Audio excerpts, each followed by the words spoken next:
नमस्कार विद्यार्थी मित्रांनो.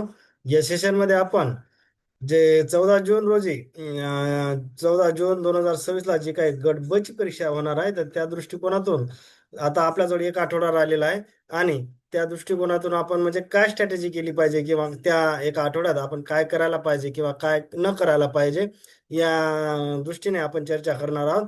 तर आता बघा की आता तुम्ही म्हणाल सर हे तर खूप छोटे छोटे पॉईंट असतात, छोटे छोटे आहेत, परंतु हे आपल्या एक्झामवर किंवा त्या एका तासावर खूप मोठा इम्पॅक्ट करत असतात. त्या दृष्टिकोनातून हे आपल्याला सिरियसली बघणं गरजेचं आहे.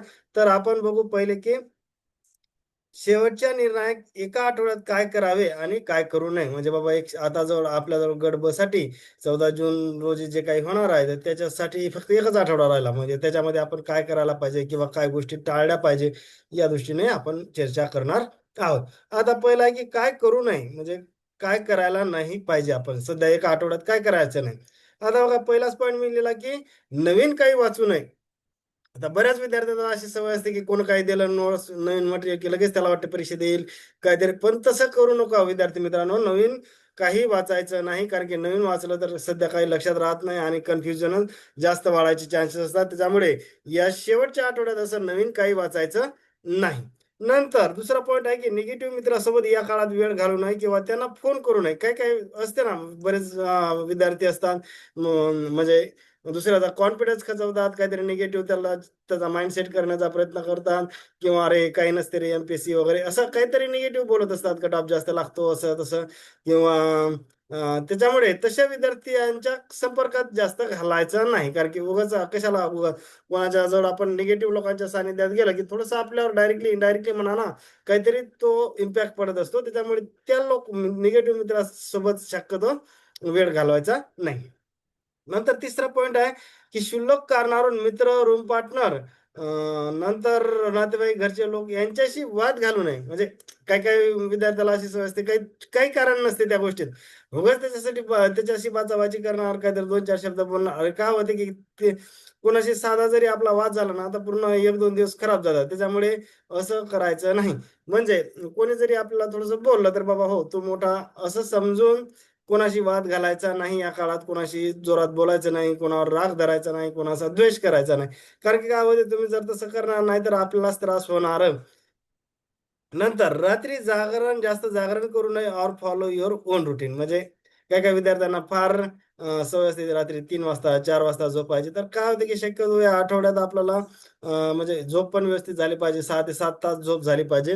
आता काही विद्यार्थ्यांनी जर शक्य नसेलच होत तरी त्यांनी मग काय करा, आता काहीच होत नाही बाबा सर, तर त्यावेळेस काय करायचं, आपलं जे काही डेली रुटीन आहे ते फॉलो करायचं. म्हणजे एखादा विद्यार्थी खूप म्हणजे शेवटच्या आठवड्यात तुम्ही चेंज करू नका, नाहीतर म्हणजे जागरण शक्यतो लवकर झोपले तर फार चांगलं. परंतु आता काही विद्यार्थ्यांना काही ते शक्यच होत नाही. म्हणजे मग त्या विद्यार्थ्यासाठी माझं सांगणं आहे की बाबा जाऊ द्या, आता एक आठवड्यात कशाला उगाच आपला डेली शेड्यूल जसं तुम्ही एवढा दिवस वागत आले तसं वागलं तरी चालेल.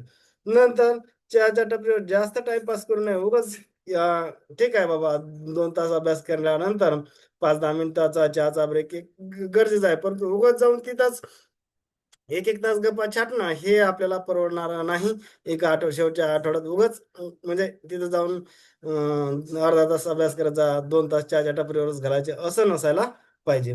नंतर सगळ्यात महत्त्वाचं की सर्व सिलेबस रिवाईज होईल असा अट्टास धरू नये. काय होते की बऱ्याच विद्यार्थ्यांना वाटते अरे बापरे आपले रिवाईज करायचं राहिलं किंवा पूर्ण सिलेबस रिवाईज झालाच नाही, तर असा उगाच टास्क करू नका. कारण की सिलेबस खूप वास्ट असतो आणि तो पूर्ण एका आठवड्यात रिवाईज होत नाही, तर त्याच्यामुळे उगाच काहीतरी त्याच्यामुळे खचायचं काही कारण नाही.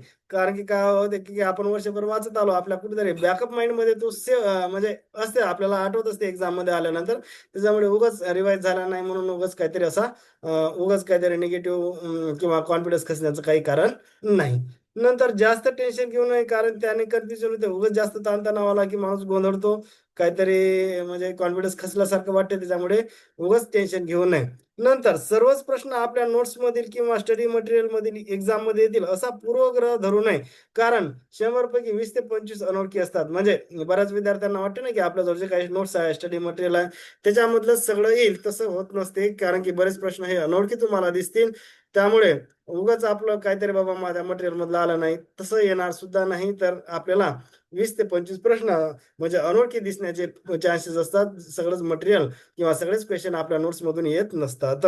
नंतर कट ऑफ वाढणार किंवा कमी होणार याचा विचार करू नये. उगाच कट ऑफ किती चालला, मागच्या वर्षी एवढा गेला, या वर्षी तेवढा जाईल, या वर्षी कमी लागेल, उगाच त्याच्यामध्ये फालतू वेळ घालण्यात अर्थ नाही शेवटच्या एका आठवड्यात.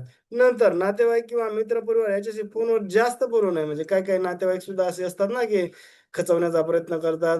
म्हणजे सांगायचा अर्थ की जे चांगले लोक आहेत त्यांच्याशी बोललं तर काही हरकत नाही, जे आपला कॉन्फिडन्स वाढवतील, जे आपल्याला मदत करतील, जे आपलं भलं होईल असं अशी इच्छा बाळगतील, त्या लोकांच्या कॉन्टॅक्ट मध्ये जायला काही हरकत नाही. परंतु काही लोक असे सुद्धा असतात की खचवण्याचा प्रयत्न करतात, निगेटिव्ह माइंडसेट करण्याचा प्रयत्न करतात, तर त्या लोकांपासून थोडस आपण दूर राहिलेलं बरं. थोडस मी क्लिअर करतो नंतर. आता हे बघितलं की काय करू नये. आता बघा की काय करावं शेवटच्या एका आठवड्यात. तर बघा की आयोगाचे प्रिव्हियस इयर क्वेश्चन पेपर चांगले करावे आणि रिवाइज द फॅक्च्युअल डेटा. म्हणजे जे काही आयोगाचे पेपर असतात आतापर्यंत झालेले, तर ते एकदा प्रश्न आपण नजरी खालून घातले पाहिजे. आणि नंतर काय लिहिलं आपण की रिवाइज द फॅक्च्युअल डेटा, म्हणजे काही असतील जसं काही योजनाचा वर्ष असतील कधी चालू झाली, किंवा मॅथचे काही फॉर्म्युले असतील, विज्ञानमधले काही न्यूमेरिकल्स असतील, नंतर काही वयोगट असतील, काही राज्यघटनेचे कलम असतील, किंवा लोकसंख्याचा काही जो काही फॅक्च्युअल डेटा आहे, तर या गोष्टीवर आपण शेवटच्या आठवड्यात भर द्यायला पाहिजे. नंतर आपले किती वाचायचे बाकी आहे यापेक्षा किती वाचन झाले यावर भर द्यावा. म्हणजे उगाच एवढं बाकी राहिलं म्हणून काहीतरी उगाच कॉन्फिडन्स खचल्यासारखं वाटणं, हे असं नको. की आपलं भरपूर वाचन झालेलं असते, म्हणजे आपलं जास्त वाचून झालेलंच आहे, फक्त तेच आपल्याला फक्त डोक्यात ठेवायचं की अरे बाबा आपलं भरपूर वाचन झालेलं आहे. नंतर स्वतःवर विश्वास ठेवा, म्हणजे सेल्फ कॉन्फिडन्स फार महत्वाचा आहे. नंतर स्वतःच्या स्टडी मटेरियलवर विश्वास ठेवा. नुसता स्वतःवर विश्वास ठेवून चालत नाही. तर आपलं जे काही एवढ्या दिवस आपण स्टडी मटेरियल नोट्स असतील, किंवा मायक्रो नोट्स असतील, किंवा जे काही प्रिंटेड नोट्स असतील आपल्याजवळ, त्याच्यावर विश्वास असणं फार गरजेचं आहे. नाहीतर काय होते, बऱ्याचदा पोरांना स्वतःच्या मटेरियलवरच कॉन्फिडन्स नसतो, तर तसं झालं नाही पाहिजे. नंतर aptitude, reasoning, science, current affairs, economics या गेम चेंजर विषयावर जास्त भर द्यावा. हे जे फार गेम चेंजिंग विषय आहेत, याच्यावर थोडस एक आठवड्यात आपण जरासं लक्ष दिलेलं पाहिजे. नंतर आहारावर योग्य लक्ष द्यावे, कारण यावेळी शरीराने साथ देणं गरजेचं आहे. म्हणजे शेवटच्या जे काही आठवडा आहे त्यावेळेस म्हणजे काय फारसं तळलेलं किंवा मसाल्याचे पदार्थ हे जर अवॉइड करता आले तर फार छान. कारण की काय होते की शरीराने साथ दिली म्हणजे आपला तेवढाच माइंड जोरात चालतो, आणि त्याचा आपल्याला डायरेक्टली इनडायरेक्टली का होईना परंतु फायदा मिळत असतो. या काळात सतत पॉझिटिव्ह अप्रोच ठेवावा, म्हणजे हे फार महत्वाचं आहे. नाहीतर उगाच काहीतरी खचल्यासारखं वाटत असेल तर गोंधळ होतो.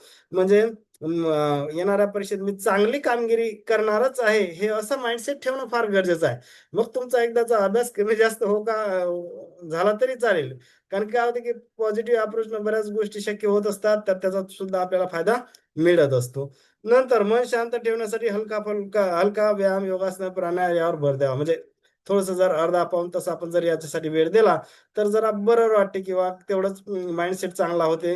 म्हणजे पाठ दुखणे किंवा बरेच विद्यार्थी मान दुखते, पाठ दुखते असे सांगतात, तर थोडासा अर्धा पाऊण तास जर आपण व्यायामासाठी दिला तर म्हणजे हे शारीरिक प्रॉब्लेम आपल्याला दिसणार नाही. तर होप करतो काही गोष्टी कामाच्या वाटल्या असतील. जर काही कामाच्या वाटल्या असतील तर आपल्या चॅनलला लाईक, सबस्क्राईब आणि शेअर करायला विसरू नका. थँक्यू.